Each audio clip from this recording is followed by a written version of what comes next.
our friend Marlon, he passed away years ago, like a few years ago, of testicular cancer. While he was going through cancer, we were going through homelessness. And we talked, and he said, a lot of people say that they believe in God, but people don't trust in God. If you're someone who does believe in God, that's great. But you really do have to do that second part, which is trust God. And that's how I know this. See, that's how I know when God's talking to you. Yeah, God's He delivered that message before he died. Yeah.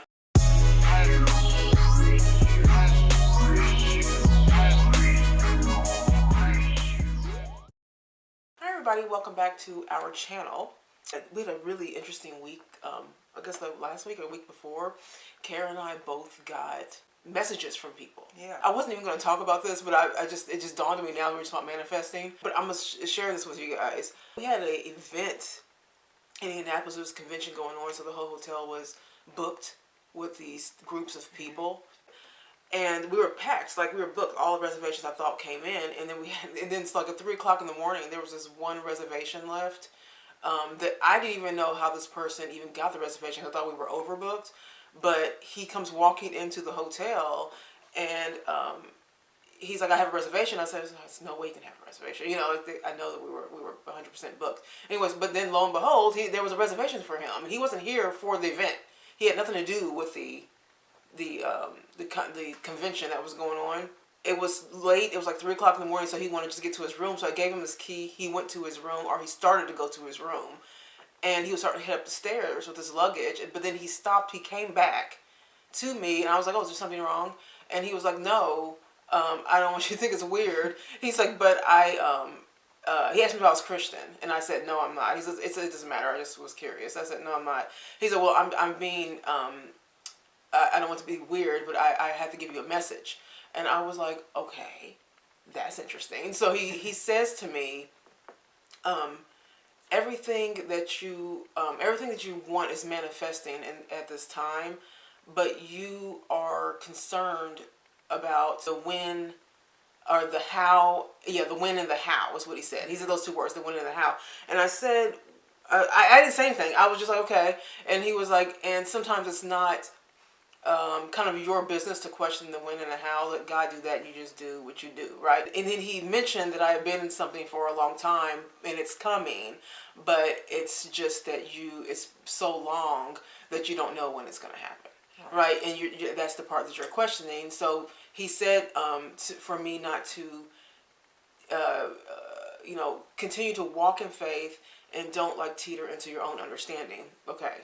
Because he said, because that's what it feels like, right? And so I was like, I'm sitting here looking at this guy like the deer in headlights. I gotta understand. It was like, what? It's like 3 o'clock in the morning. Yeah, I was like, what the? And so, and I was like a deer in headlights. I couldn't believe he was saying all this. And then, anyways, it was a brief conversation, and he said that, and then he's like, well, that's really, he said, I don't want to weird you out. It's just that sometimes this happens, right? And I was like, okay. And so I said, well, thank you. I said, thank you. I received that. Thank you. And so he went to his room. I never saw this man again. Never again. And I was really hoping to see him the next morning, though, because I was wanting to say, it's kind of profound what you said, or whatever. But what's interesting is that I would say maybe 10 minutes prior to him coming into the hotel, because it was so chaotic. Remember that weekend? It was just that week was just so chaotic with people. I was just sitting there, sometimes I just think. And like 10 minutes before he came in, I said to myself, like the when when he said the when and the how, I had just said, how, God, when? So, like when. And, we share a lot with you guys on the channel, right? And there's some things that we like to keep private. I wouldn't say private, but we just, can't be disclosing everything. But there is and I don't mean to sound cryptic, but there is a section of my life that's been going, like he said, that's been going on for a long time.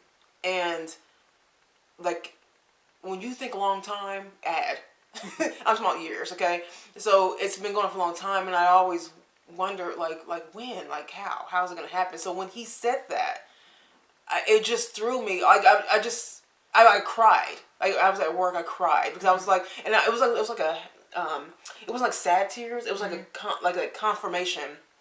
It felt like I got confirmation or something, because I just thought about that, and for this man to come on here, and he wasn't like, you guys, this man can be further from like we wouldn't have related in any other way. Like he was like this. I know he's from Kentucky, but he was like that quintessential kind of like country bumpkin.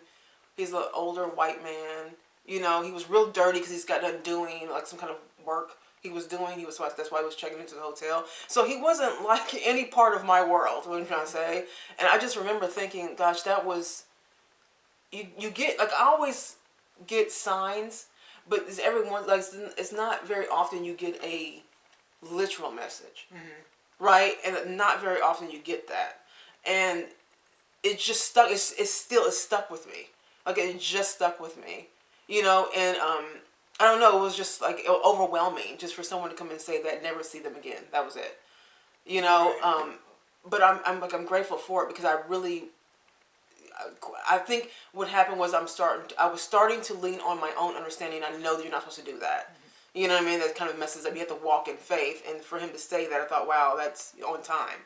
And then Kara, was that like a couple days later or what? Was this a week later? A week later? Yeah, I mean, she a week gets... later, yeah, I go into work. It's crazy. I go into work one morning, and it's funny because that morning, I woke up and I told Danielle, and I said, this is going to be a good day. Yes, I just remember she said that. that. This is going to be a good day. Aren't you happy about today? Yeah. I felt something. And we were anyway, just happy today. So I go to work, and my boss is up at, you know, when I walk in, she's sitting on the couch, and she's like, hi. And I was like, hi. And she's just like, her and then the laundry lady, they were like sitting on the couch, just kind of like, you know, oh, yeah, you know, and stuff. And she, anyway, somebody wants to talk to you. And so I'm like, okay. So then we go into one of the rooms, 117, one of the lady, and there was a customer that liked their room. Yeah. And she's like, she wants to talk to the woman who cleaned her rooms, you know. And she never saw me. She's like, oh my God. She's just like, oh my God, this is the best room. I think I travel a lot. And this is like the best room I've ever. It's so incredibly clean. Like, and I said, oh, well, thank you. And she gives me $50. And I was like, okay, like, thank you. She's like, then she starts telling me, out of nowhere, she gives me the money, and she is like a religious woman, but she's not trying to get me to be. Yeah, the same guy. You know what I mean? She's not trying to get me to be religious. Right. You know, he wasn't either. And I said, and she's like, I feel like you've been in something for a really long time. But but before I say this, I feel like I'm giving you this money because it's not my money, it's God's money. And God is telling me to give you this to show you that abundance, that you're going to start attracting, or things are going to start coming to you in a big flow. Right. Not in small increments. And I was like, oh, okay. And she was like, but the room looks really, really good. And I feel like immediately I thought to myself, I need to talk to whoever this person is clean this room. I need to talk to their boss and say something. I don't want to write anything online. I want to talk to them. Person. I was like, okay. And then she just started saying, she's like, I don't know if she's like, I don't know if she's like, I don't know why I'm telling you this because I don't know you. She was like, but I feel like you've been in something for a while. This woman knows nothing about me. You know what I mean? She was like, and I feel like it's coming to an end. Now I just said this several times this year that I felt like everything just feels final, like kind of done. And now, or I feel like I've outgrown the space I'm in. That's what I've been saying. It's not that I'm better than where I am. It's not that I'm too good to be a housekeeper or nothing. It's nothing like that. Because I don't think that we're ever too good for anything. No. I think that wherever we are, we're there for a reason. So we need to just embrace that and accept that and do it like it's our dream place. Right. You know what I mean? No matter what it is. So that's how I approach every thing that most people would say, I'm too good for that. You know what I mean? But I have lately in the last year, especially this last year, 2022 to January, I started to feel as though I'm outgrowing where I am, and that it's time for me to move forward. And I've been saying that since the beginning of the year. And then, like a few things like started to happen that I started seeing this, including this lady. Like, all of a sudden, we got monetized. Yeah, our channel got monetized. We went from 1,000 subscribers to all of a sudden almost 5,000 subscribers in less than a month. Yeah. Just little things just feels like every time I go to work, it doesn't matter how big or small. You know what I mean? It just, like people will say, oh, that's not like a small thing. But it is when you look at your life and what you've accumulated and what you've learned over the last, my 10 years. about myself and my attitude. Everything has changed because of what happened, because of me having to start all over. It changed my whole perspective in life. And that's the real gift. Yes. You know what I mean? And so when she was saying those things to me, it only confirmed what I was saying, because I've been saying that all year. I feel like she said these exact words to me. I feel like you've outgrown where you are. And this is And I thought, huh? And when she said that, I said to myself, I said it now. Okay, now this is something that most people are going to be like, is this like, like hokey? But I believe that, that we see things, that when you see it and it says something, it starts to hit you different, then it means something. Yes. And I think that's a sign. So everywhere I go for the last year, I've seen the number 128. I don't know why I keep seeing that number. I every time I look at a clock, every time I look at a license plate, every time I look at, we'll be watching my show and I hit it, it'll say 128. And I never not see that number. I probably see it 10, 15 times a day. Right. I'll see it. I walk past 128. I happen to just look up, and that's the room I'm looking at. And then this lady shows me her Facebook page, and she has 128 subscribers. And I felt like this was a message from God. Right.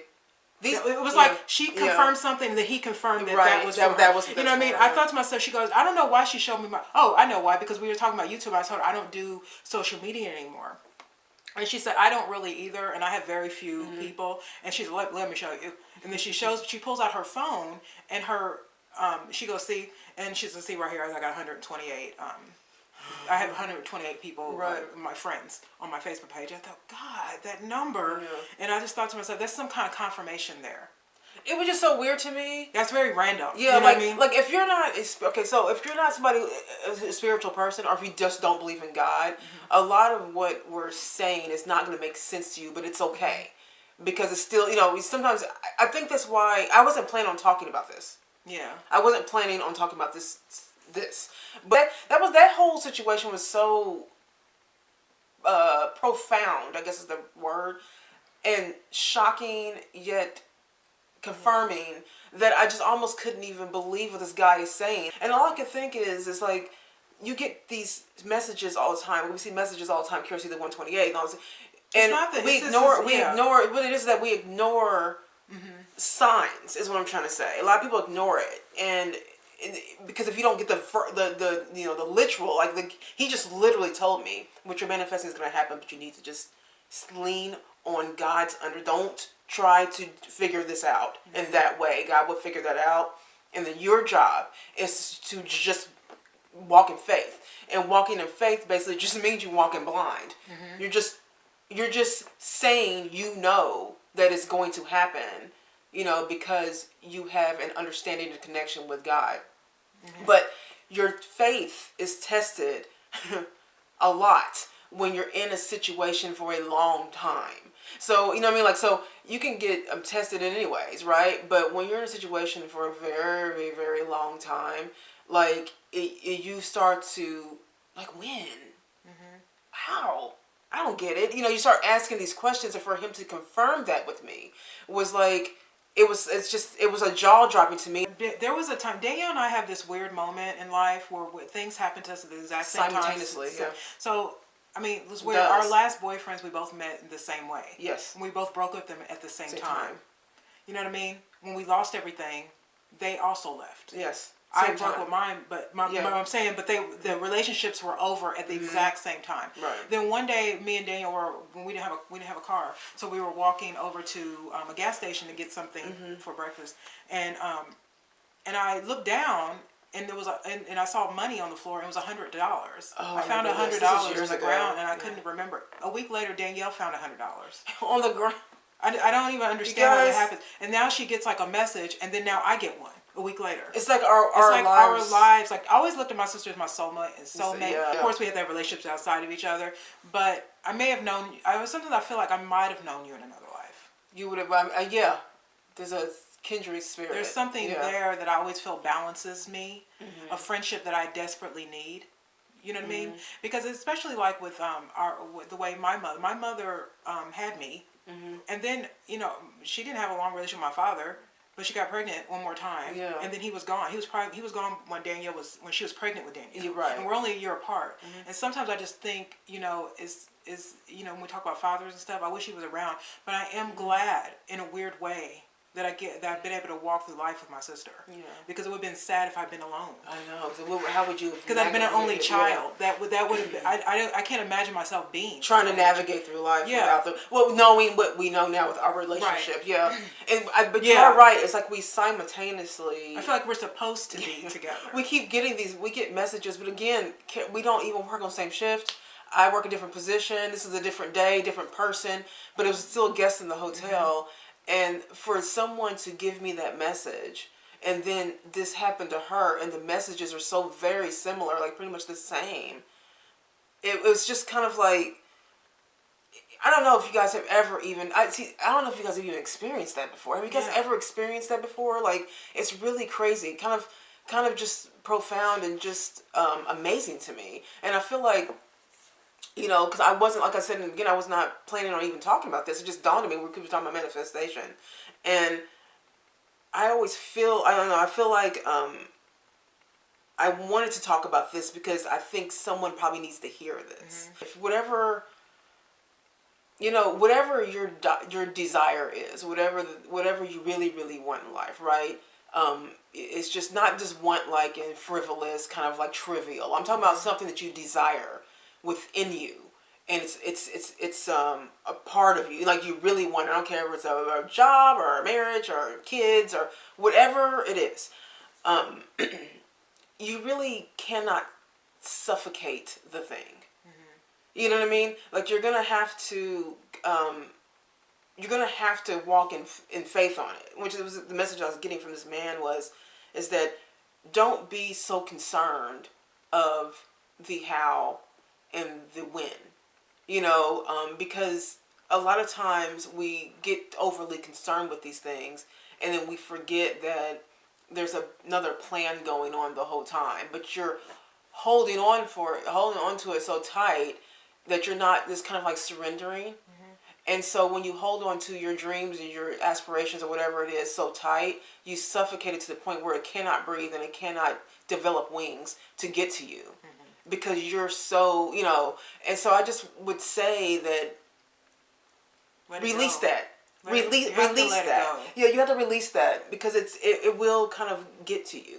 And I would say that this whole time, because I've been going through something for a very long time, and I would even say that I've been I haven't been struggling. I haven't been struggling with this feeling, by the way, because I've been living a pretty nice life. Like I've been doing okay. You know what I mean? Like mentally, emotionally, but there is a part of my life that I wanted to change, and I like that whole thing, and this was just like a confirmation to me, I think is what it is, and I just wouldn't feel good about not saying this to you guys without knowing there might be somebody that needs to hear that.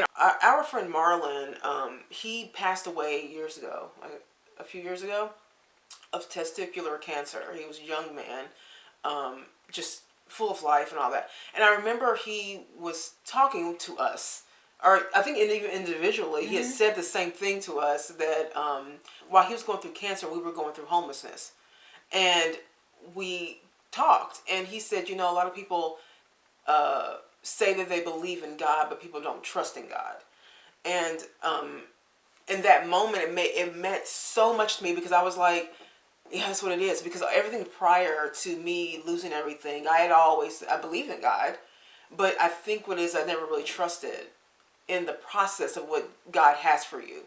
And I don't mean to be preachy with that, but that he is right. He was right about that, because when you don't trust the process, you're not really putting all your faith into what could be. If you're someone who does believe in God, that's great. But you really do have to do that second part, which is trust God. And then I feel like you will get to where you need to be.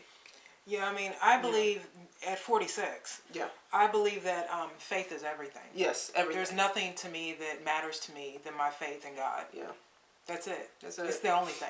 Yep. In my opinion, it's the only thing. It's the only thing that can get things done. It's the only thing that can keep you off like if you're in depression, that keeps you not depressed. It's the only thing that helps you to move forward. One of the things I say whenever I feel like my faith is being tested is, and it helps. I don't know why it helps, but I saw this line. It's not, everyone knows it, but it helps me internally for some reason whenever I say it. I always say everything happens in divine right timing. Yes, that's so true. if that's true, then there's nothing to fear. It's true.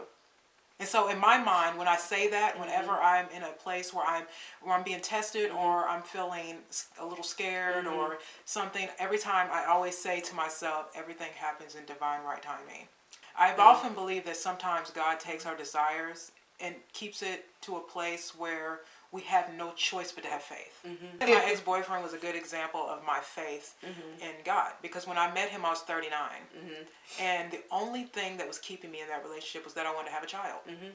And I thought, this is my last chance. This is it. I have a guy who's making over 6 figures. He'll marry me. Yeah. And he's good looking. He wants to have a child. And, you know, the connection, maybe I don't need it. That was the mentality I was thinking, and that was the only thing that took me a long time to break off with him, because I thought I was letting go of my chance. And I for some reason I thought to myself, for some reason one day, you know, we were supposed to go out to dinner, and I called it off, and I wanted to be alone and just think about this, and I didn't, you know, because we were getting to the year mark, you know what I mean? And I just decided, no, you have to break up with them. And this is why. This is why I feel God, you know, works within you.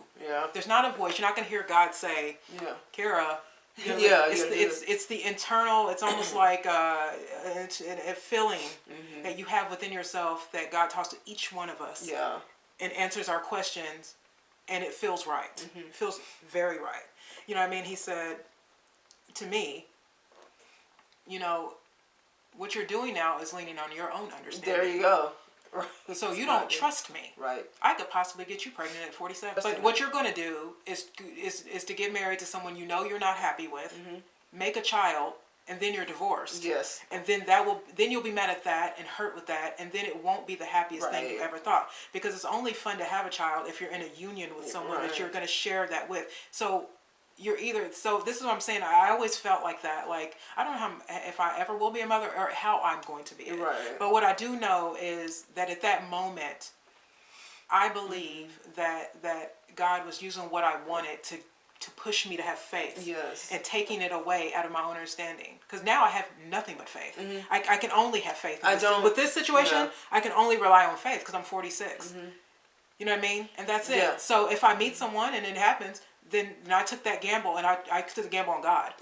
I'm rolling the dice with him, not with my own understanding, because my own understanding is what got me in the position that I had always been in. You got to be obedient, I think. I only move when God tells me to now. And in our earlier times, like you know, this being, you know, fear moved you. And I remember people, especially in the earlier times, we just fresh lost everything. I remember people, oh, you got to do this, you got to do that, you're supposed to do that, you're taking too long, this is it, blah, blah, blah. Everybody's telling you all the things you're supposed to be doing. And something in your soul, I call this God, was telling me, no, I'm not told to move. Don't make a move. God's telling me, do not make a move until I tell you to make a move. And God's done that lately, where it's like, now move. You know what I mean? Like, now move, and we have, right? We've been doing things. So I feel like you really do have to be obedient to that message too. It's like you ask God, you know, it's just, which would be prayer.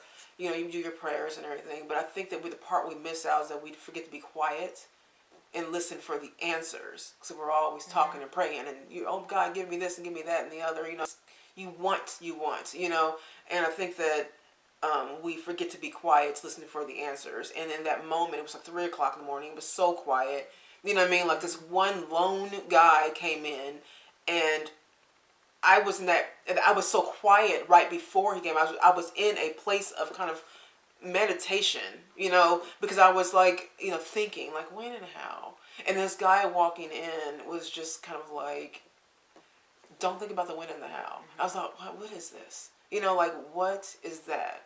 That's why I always say, when people, if you're not a religious person, or if you're not even, you know, I'm not religious, but if you're not a believer of God, you're not going to fully understand what we are even talking about. you're gonna be like, what are they talking? You know, but there's even things. I think there's things just in people's lives where you would look back or even see like that is a message. You know what I mean? Like don't ignore those things. I think it's just always. I feel like and if you accept those messages, though, I think that your faith is pulled, and you just pull it closer and closer and closer. It's when you reject it, or you just you pass it off. Stay in the dumps. Yeah. Where I think that you kind of let go of your own freedom.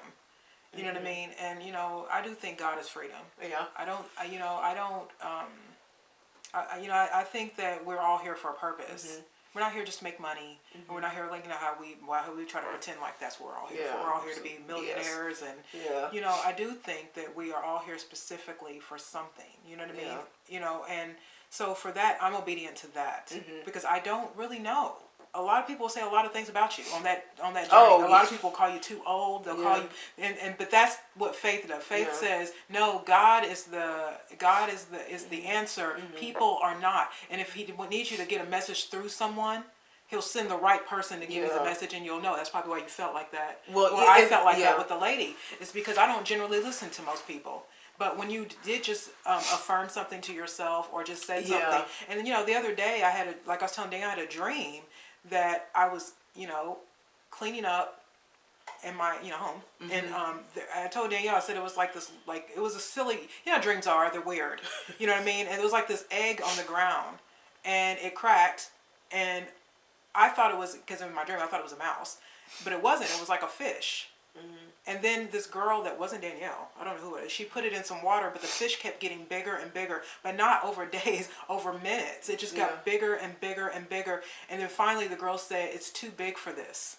Just like we have to get it out of this place. Right. Like it's time to move on. Again, that affirms the way I feel mentally. Because, you know, you're in the deepest meditation when you go to sleep. That's why I say be careful about what you ingest before you lay down. Because you're in the deepest of meditations when you go to sleep. Your dreams are affirming something to you. And so it affirmed to me that what I have been saying this whole time is I'm just outgrowing where I am. It's also that sometimes the things you don't get are the biggest blessings.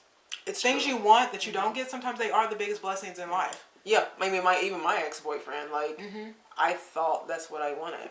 I had the same situation where I thought, well, this is the perfect guy, right? And then marriage, we were on the way to getting married. I was moving out of the state to where his state. You know, there's all kinds of plans, and then that went down fast. And then I realized, like, even like immediately after that, like, that wasn't the person for me, though. Right? That wasn't the person for me. And it's only because, like Kara, in my 30s, it's just like your last chance, you know what I mean? Kind of like feeling like fertility-wise. And I was making decisions in the wrong state of mind. I was making decisions without God's approval is what I was doing. That's what I was doing in real time. I was doing that. And when you do that, when you make these kind of decisions without having that approval, you fell into your own understanding. And then that's what happens when you do that. It goes bad fast. You know, and I don't know. I just wanted to share that with you guys. I just feel like this is something I really wanted to share because I know there's people out there that are struggling with something, or they're just confused about something. You don't know, like, what. And like the guy told me, the how and the when is not necessarily your business. It's your job to just walk in faith and go through the journey. God is working backstage. He's getting everything ready backstage. He's doing some magic back there. And let God take care of that. And you just keep doing your thing. And then He will reveal it to you. It will be revealed. It's funny because all God asks for is faith. That's it. He asks for faith and loyalty. That's it. He doesn't ask you for money. He doesn't ask you for anything. Like, He just asks for your faith in Him. That's all the currency you're supposed to give Him. And and I think a lot of the reasons why I wasn't Christian growing up is because I saw so many Christians that just weren't walking in faith. They knew all the scriptures and they knew all the Bible, but they weren't. I wouldn't even say they weren't good people. They just weren't. I didn't think it helped. So I wasn't raised in the church. So for me, and when you're not raised in the church, then you have to see like something delivered in others who claim the religion. So everyone I knew, and I do mean everyone that I knew, and I know a lot of people throughout my life. I didn't see it working for them. Right. So for me, I didn't know I've been trying to find God for a long, my journey for a long years since time, I was in yeah. my 20s. But I never quite found it. I didn't find it when I was Catholic. I didn't find it when I was going to church. I didn't find it in people who were super religious. I just thought to myself, well, then it wasn't really until Marlon, When our friend because Marlon this man's died, now facing, he found he had cancer at stage 4. mean, And this guy had a good, he not only did he have a good attitude, but he found the time to minister me. yes, in that moment, When he's in a over life tremendous and death stress. situation, Yeah. and for him to say to me, a lot of people, Kara, have believe in God, Yeah, and that was always my thing, and that's how I know this. See, that's how I know when Yeah. God's talking to you. Yeah, God's Believe have, talking to he delivered that message before he died. Yeah. He's like, a lot of people have believe in God. He said, a lot, but not too many people really trust God. He said, both of us are in positions right now, but we really got to trust God. Yep. And I thought to myself, that's it. That's what I've been waiting for someone to say to me. I think I really Is needed to hear that. that- I didn't understand that either. Like I didn't understand that. And I remember Marlon telling me that if you have to ask for what you're wanting, and then you move on, trust that. and then just go and just do your thing. And when you're down to nothing, they always say when you're down to nothing, God's up to something, right? But when you're down to nothing, you don't have anything else to call on but God. Like you don't. I literally there's nothing else you can call on, and it's just. It's amazing how you get the messages get delivered.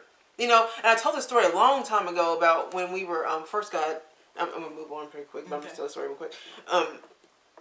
When we first, lost everything, I didn't have a job. You know what I mean? Like, I didn't have a job. I didn't have anything. Okay, we didn't have any money. And guys, when I say don't have any money, I'm not talking about I didn't have any money. I only had like $50 in the bank or $100. No. We're talking about nickels. Like, that's where we were, okay? And so I remember I was looking for a job. And so whatever job I was going to be looking for was going to have to be in walking distance because we didn't have enough money to take a bus. That's where we were. No, not enough money to even take a bus. And I remember going to all these different places to get applications and just fill out applications, just old school pound the pavement style, right? And then I got to a Starbucks, and I remember the Starbucks was hiring. Out of all these places we're not, Starbucks was. And I was like, okay, great, they're hiring. But they only do the thing online. They only do the applications online. And of course, I don't have the phone. I don't have any of that stuff, right? So I'm like, great. So I can't do that. So I was just so annoyed that I just kind of sat in Starbucks.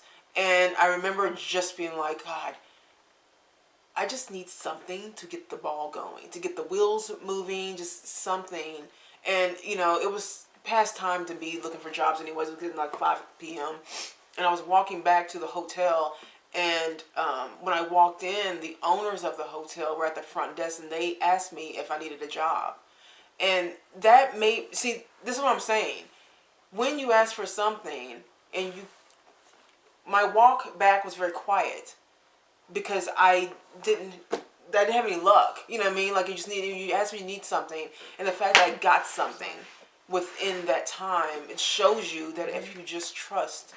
You're actively doing something. I was actively moving my body and going to find something. I'm doing all I can. When you're doing all you can, the God will do the rest. And that is actually factually true. Yeah. And I would just, just encourage you guys. Just don't, stay obedient to God. Just make sure you're. Yeah, I remember when I first started working out, that was the first thing that I thought I was going to save money, I was going to work out.